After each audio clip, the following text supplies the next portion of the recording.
નમસ્કાર દર્શક મિત્રો, વોઇસ ઓફ વડોદરા ન્યૂઝમાં આપનું હાર્દિક સ્વાગત છે। વડોદરા મદદનીશ માહિતી નિયામકની કચેરી દ્વારા કવરેજ માટે પત્રકારોને પાસ ના મળતા કલેક્ટરને રજૂઆત કરાઈ। અખબારી કાયદાને અનુસર્યા વિના કાર્ડ આપવામાં નહીં આવતા પત્રકારોમાં ઉગ્ર રોષ। વડોદરા જિલ્લામાં સાપ્તાહિક પાક્ષિક અખબારના તંત્રીઓ જેમને તાજેતરમાં માહિતી નિયામકની કચેરી વડોદરા દ્વારા સાપ્તાહિકના તંત્રીને અત્યાર સુધી આપવામાં આવતા હતા, આ વખતે કાર્ડ આપવામાં નથી આવ્યા કેમ એટલે ઉચ્ચ અધિકારીના આદેશને પણ ઘોરીને પી ગયા છે। અન્યાય થયેલ પત્રકાર ફરિયાદ કરશે તેમ જણાવ્યું હતું। બ્યુરો રિપોર્ટ નિસાર મહેંદી, ઘડિયાળી, વડોદરા।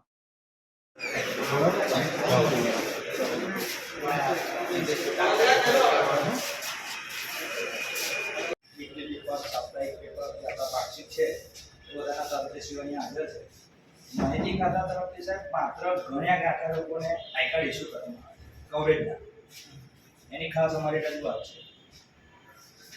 સાહેબ પત્રકાર તો અમે જે પેપરનું જે રજીસ્ટ્રેશન લાવે છે એ દિલ્હીથી લાવે છે, તો અન્ય અમારી સાથે ક્યાં?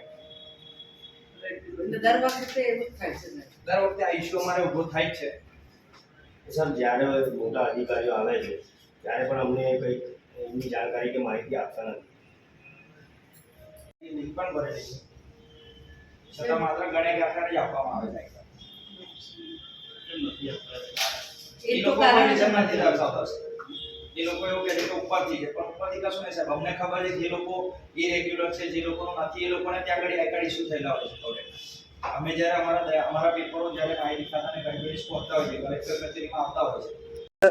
વડોદરા જિલ્લા કલેક્ટર કચેરી ખાતે વડોદરા શહેરના સાપ્તાહિક, પાક્ષિક, દૈનિક તમામ પત્રકાર મિત્રો તેમજ તેમના ચેનલના તંત્રીઓ, ન્યૂઝ ચેનલ સાથે સંકળાયેલા તમામ તંત્રીઓને માહિતી ખાતા દ્વારા આઈ કાર્ડ આપવા માટે જે અન્યાય કર્યો છે તે બાબતની રજૂઆત કરવા માટે કલેક્ટર કચેરી ખાતે આવેલા છે અને કલેક્ટરશ્રીએ અમારી રજૂઆતને ધ્યાને લીધી છે અને સાંજે 4 વાગે તે અંગેનો નિર્ણય આપવા માટેનું જણાવ્યું છે।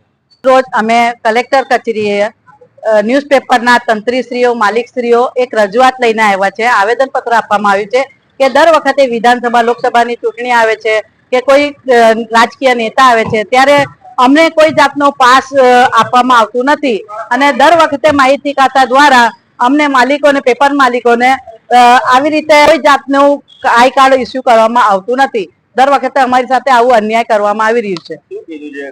અમને કલેક્ટર સાહેબ શ્રી દ્વારા સારો એવો રિસ્પોન્સ મળ્યો છે કે ભાઈ તમારી રજૂઆતને અમે ધ્યાને રાખીને 4 વાગ્યા સુધી આપને જણાવીએ છીએ કે ભાઈ તમને કયા કારણસર કવરેજ પાસ આપવામાં આવ્યા નથી।